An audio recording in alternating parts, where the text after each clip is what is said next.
असं असं चाललंय तसं तसं झालंय तर त्यांनी आम्हाला असंच म्हणतात की आम्ही करू पण आजपर्यंत काय हल्ली झालेलं नाहीये आणि म्हणून आज आम्ही सगळ्यांनी एकत्र येऊन 15 ऑगस्टच्या दिवशी आज आम्ही एकच ठरवलेलं आहे की आम्हाला न्याय मिळाला पाहिजे.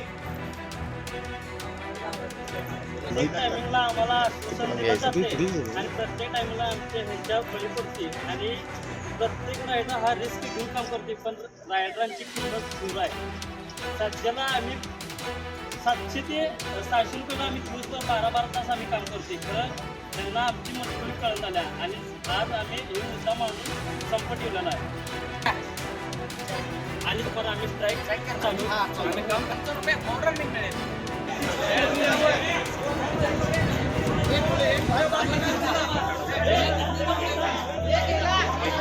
मामा तुम्ही असंच थांबा ते उठते मामा. नमस्कार. सध्या धक्काधक्कीच्या युगामध्ये ऑनलाईन खरेदीकडं लोकांचा मोठा कल आहे आणि या ऑनलाईनमध्ये ब्लिंकिट ही जी कंपनी आहे या कंपनीच्या माध्यमातून अनेक ग्रोसरी साहित्य ग्राहकांपर्यंत पोहोचवण्याचं काम या ब्लिंकिटच्या माध्यमातून केलं जातं. परंतु हे ब्लिंकिट ज्यांच्या जीवावर चालतं आहे हे सगळे जे ब्लिंकिटचं साहित्य ग्राहकापर्यंत पोहोचवणारे हे सगळे आपले बांधव आहेत आणि यांनी आज 15 ऑगस्टच्या दिनानिमित्त सांगलीमध्ये संप पुकारलेला आहे. नक्की त्यांच्या मागण्या काय आहेत, कोणकोणत्या मुद्द्यांना घेऊन त्यांनी हा संप पुकारला आहे या संदर्भात आपण काही या बांधवांशी बोलणार आहोत. आपल्याबरोबर एक मित्र आहे. काय नक्की मागणी आहे, कशासाठी हा संप चालू आहे? माझं नाव धीरज राठोड, राहणार मिरज. आम्ही इथं गेली 1 वर्ष काम करतोय सांगली ब्लिंकिट स्टोअरमध्ये. तर आमची मागणी फक्त एवढीच आहे की आम्हाला जो सुरुवातीला जो रेट मिळत होता, जो आम्हाला पर किलोमीटर जो होतं 9 रुपये 10 रुपये जो काय होता तो आम्हाला जो मिळत होता तो आम्हाला पाहिजे. आणि ह्याच्या व्यतिरिक्त अजून एक गोष्ट म्हणजे आमच्या बाजूनं अजिबात ब्लिंकिट स्टोअर जे आहे कस्टमर केअर आहे ते आमच्या बाजूनं अजिबात बोलत नाही आहे. ती फक्त कस्टमर आणि ब्लिंकिट कस्टमर केअर ह्यांच्याच बाजूनं बोललं जातं. समजा तिथं एखाद्या आपल्या ब्लिंकिट रायडरचा जर भांडण जरी झालं तरी त्या भांडणामध्ये ब्लिंकिट स्टोअर आम्हाला हेच म्हणते की तुम्ही मार खाऊन या पण तुम्ही त्यांना काय बोलू नका आणि तुम्ही ह्याची जबाबदारी नाही आहे. म्हणजे ह्यांनी आमच्या म्हणजे एक जरासुद्धा आमची जबाबदारी अजिबात घेत नाही आहे. आम्हाला गेली 5-6 महिने हेच फेस करावं लागलं आहे आणि आमचं भरपूर अन्याय आमच्यावर होत आलेला आहे आणि हे सगळीकडे चालू आहे. आम्हाला पण कळतं नाही. आम्ही आज ह्यासाठीच आहे की नाही संप पुकारलेला आहे. जोपर्यंत आमच्या मागणी पूर्ण होत नाही आम्ही तोपर्यंत काम करत नाही. काय म्हणताय?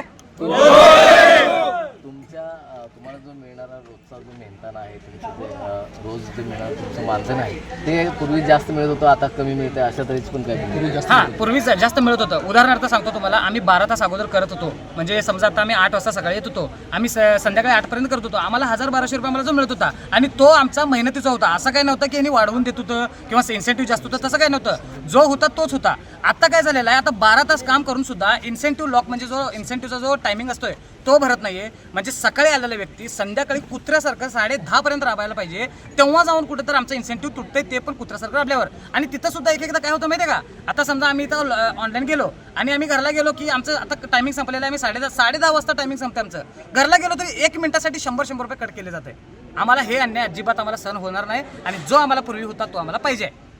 नक्कीच या निमित्तानं काही ग्राहकांच्याकडून हे ब्लिंकिट पोहोचवणाऱ्या या मुलांना मारहाणीचे प्रकार घडलेले आहेत. आपल्याबरोबर एक मित्र आहे, त्याच्याबाबत असा घडलेला किस्सा आहे.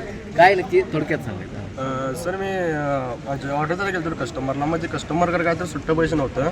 मग सुट्टं पैसे ठेवल्यावर मी मॅडमला म्हणलो, मॅडम मला सुट्टं पैसे द्या म्हणलो. चिंता आम्हाला इथं आल्यावर कळते कॅश ऑन डिलिव्हरी आहे म्हणून. मग कस्टमर म्हणला की तिथनं ती ऑर्डर आधी घेऊन गेली. ऑर्डर आधी घेऊन गेल्यावर नंतर मग एकदम बाहेर आली आणि मला म्हणजे ऑर्डर कॅन्सल करायची आहे म्हणजे दाबात बोलली. मग नंतर दाबात बोलल्यावर मग मी म्हणलो पहिला सांगायचं म्हणलो ऑर्डर कॅन्सल करायची आहे. मग नंतर तिने म्हणली तर ते नंतर आतला एक माणूस आला बाहेर आणि तो म्हणला तू आवाज का वाढवून बोलायला म्हटला, तू आम्ही घरात बरंच पेशंट असते म्हटलं. मी म्हणलो सर मी आत येऊन बोलला नाही, तुम्हाला दारात येऊन ऑर्डर द्यायला म्हणलो मी. मग नंतर त्यातला एक जाड माणूस तो डायरेक्ट माझ्या अंगावर यायला लागला की तो डायरेक्ट कस्टमर कसं दाबात बोलायला लागला, तुमचं हेच आहे का, तुमचं तेच आहे का असं मला बोलायला लागला. तुमच्या सुरक्षेची जबाबदारी ब्लिंकिट घेते का काय? अजिबात घेत नाही. कसं आहे, कस्टमर काय करते, ब्लिंकिटच लागे करते. खरं ब्लिंकिट आहे ना कस्टमरचीच बाजू बोलते, आमच्या बाजूने एका शब्दानं बोलत नाही. नक्की आता काय भूमिका राहणार आहे, कशा तरी? सर जोपर्यंत आमची मागणी पूर्ण होत नाही सर तोपर्यंत आम्ही मागं हटणार नाही.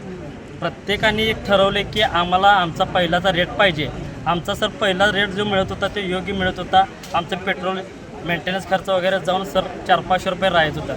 आता सध्याला सगळं काढून सर 200 ते 300 रुपये राहायला लागले. मग सर काम कसं करायचं आम्ही ते सांगा. पाऊस बघत नाही, ऊन बघत नाही, वारा बघत नाही, रिस्क एवढं घेऊन आम्ही काम करते. पहिली ऑर्डर देऊन आणि दुसरी कधी ऑर्डर देईन ह्या गोष्टीसाठी आम्ही धडपडत असते. त्या गोष्टीसाठी आम्हाला मोबत म्हणजे जो योग्य रेट पाहिजे ते रेट मिळत नाही. आता किती लोक आहेत अशी तुझ्यासारखी काम करणारी? नाही सगळी सर सगळी बेरोजगारीच आता नाही म्हटलं सगळी ग्रॅज्युएशन केलेले आहेत, इंजिनिअरिंग केलेले आहेत. बरेच पोरं काम नसल्यामुळे सर इथं काम करतात. किती लोक? इथं नाही म्हटलं तर 250-200 तर आहेत, त्यातली एक 150 तरी रोजच्या रोज 200 तर आहेत.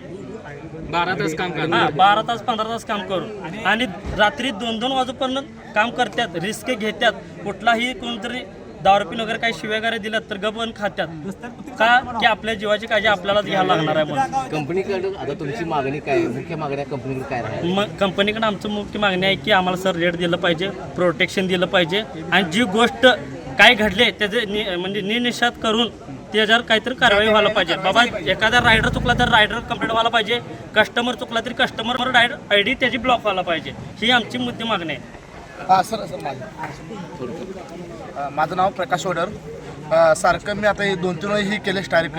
तुम्ही म्हणतात तुमचं ID बंद करतो, हे करतो ते करतो. प्रत्येक सण करून वैतागलोय. माझं शेवट 15 दिवशी म्हटलं काय असेल ते करूया म्हटलं. आम्हाला फक्त रेट पाहिजे आहे, दुसरं काय नको मला. रेट तेवढं वाढवून द्या. आम्हाला सगळ्यापर्यंत मान्य आहे. सगळ्यांना मान्य आहे ना?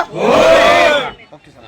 नक्कीच ब्लिंकिटच्या माध्यमातून हे सर्वजण रायडर आहेत ते या ग्राहकापर्यंत हा माल पोहोचवण्याचं काम करत असतात. परंतु कंपनी म्हणावा असा पगार त्यांना देत नाही, म्हणावं असं मानधन त्यांना देत नाही.